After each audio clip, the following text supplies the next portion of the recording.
thought about how to address this, um,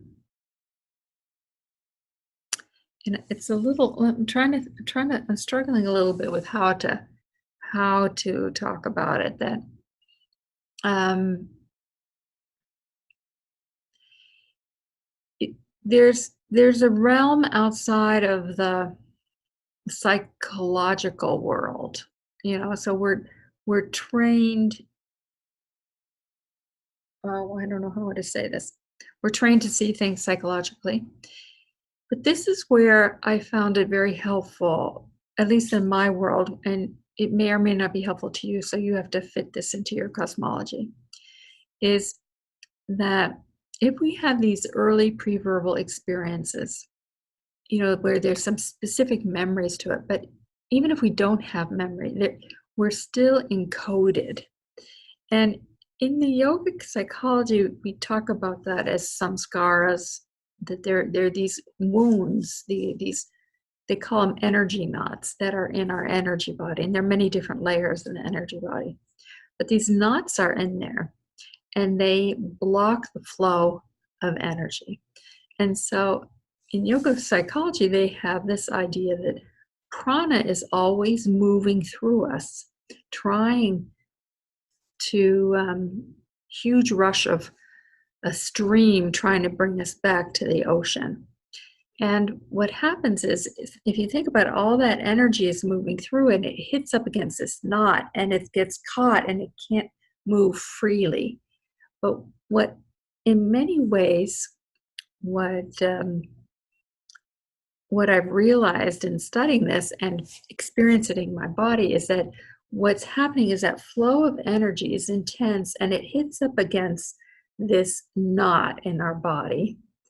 And it shows up in small ways sometimes, and sometimes in very large ways. I'll be very relaxed, right? So our defenses are down. The only way we know how to communicate this, because it's such a felt experience, is we communicate it through the body sensations that we know. Like some of you have heard me teach about the difference between anxiety and excitement and how the sensations of those experiences are very similar.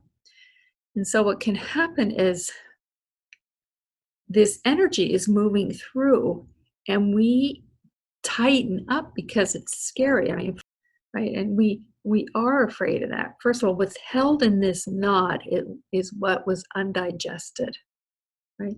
So if you're a little person, she breaks her elbow. Well, first of all, the physical pain of that is a lot. But then if you don't have anyone soothing and comforting you, it's another layer of hurt around it. So there's one layer, then another layer, and this starts building these layers like a dust ball in the corner, but more painful.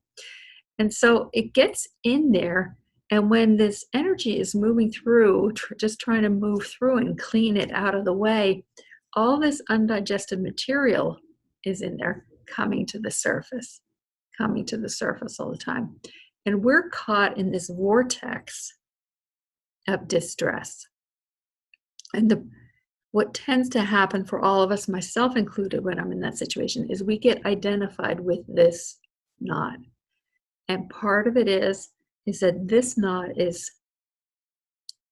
communicating what it was like at that point. Whatever that we don't have, and you say I don't seem to know what the language is, but whatever that experience is trying to surface and communicate something. Not even so much as communicate it as truth, but just in its release. Like, remember, everything rises, crests, and falls. Everything moves through us. But if it can't move through us, it gets caught. And then we start spiraling into that vortex with it instead of being able to move through it. So that part of our dilemma is how, when this is here and this is going through, how do we relax around all this? And I gotta say, it's hard.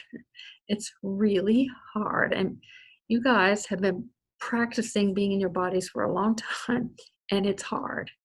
So that's why we need self-compassion. That's why we need so much, because this is going to be hard. And all that old stuff, all the I'm not worth it, I'm not lovable, all the fear, frighten my body is overwhelming, all that is going to come up. And our task is to relax around it and let it um, move in whatever way we can. It's like imagining holding an ice cube in your hand. The ice cube, when it's cold, it burns, right? It burns in us, and our tendency is like to drop it. But what the task really is, can I breathe and let it move through me? Maybe take it off for a while and come back to it, because it's trying to release. I actually wrote something that I'm going to send out on Saturday. I'm going to read it to you now. This is life. At some point, transformation will visit us, asking us, forcing us to change. Will we be ready? Will we have the skills in place to be with the change that is being asked of us? Will we have enough internal structure to contain the dismantling of what we know so that something new will emerge? Or will we surrender to the fear, letting the panic take over, grasping desperately to the disintegrating handrails that used to be there? Will we medicate ourselves, sometimes to death, because no one has helped us know how to live inside a body being transformed from within? This is what life is, and this is what the Living Untriggered course is about. It's about building a self-container that's strong enough to withstand the intensity of change. It's about being able to be with what's happening, surrendering into the process instead of kicking and screaming, terrified, doing anything we can do to stop the action. When life comes to visit, and it will, it probably already has, how will you be with the process? Will you let yourself be dismantled from the inside? Do you have the internal structure in place to make space for the tsunami of feelings and physiological activation? Do you have the clarity of mind to see the filters of fear for what they are? Fear, not reality.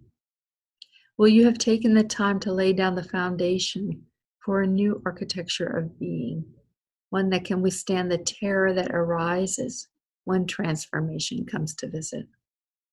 The 4 essential meditation skills of the Living Untriggered course are designed to do just that. Lay down that foundation, build the scaffolding, and give you the roadmap. Those practices are what you can hold on to in the midst of the transformational barrage. They will hold you, guide you, and protect you. And it will still be hard. Which is why having people who know the path are absolutely critical. None of us can do it alone. We feel crazy in the process. Having people who have walked the path, who know it, who continue to practice, helps point out the way. That enables us to trust, to look away from the mirage of terror that is implicit in stepping out of our comfort zone into the transformational fire. There is no right way, and truthfully, there is no wrong way. Caught in the transformational process, there is only learning to listen and hear the clarion cry of your heart urging you to return home to yourself, one step at a time.